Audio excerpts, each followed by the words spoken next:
tita. Tignan mo naman yung mga nuts dito, oh. Tignan mo naman kung gaano kadami.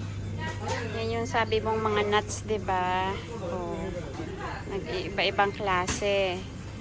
Oh, ang daming mga iba-ibang pangalan yan ng mga nuts. Napakarami. Ayan. Oo, opo, oh.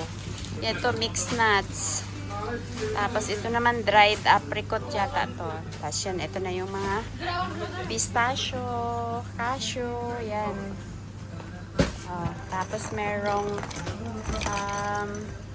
walnut. Itong walnut. Ito naman, almonds. Yan. Tapos, ito. Oh, diba, napakarami, tita, oh. Ito yung mga seeds ng squash.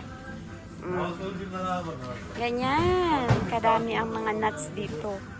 Kulang. Yan ang mga, siguro may mga flavor yan na spicy. Ito pistachio. Pistachio. Oh. Ito may balat. Pistachio na US. Mga dried raisin.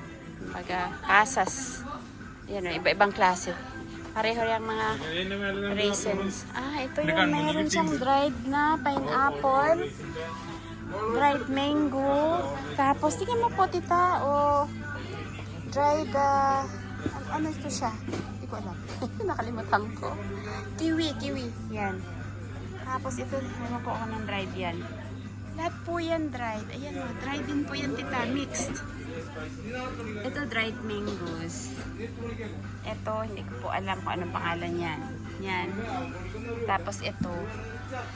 Yan. Ito yung mga kahoy-kahoy pag nagluto ka ng biryani o kaya yung mga, ito. Cloves. Kita, maganda to sa health.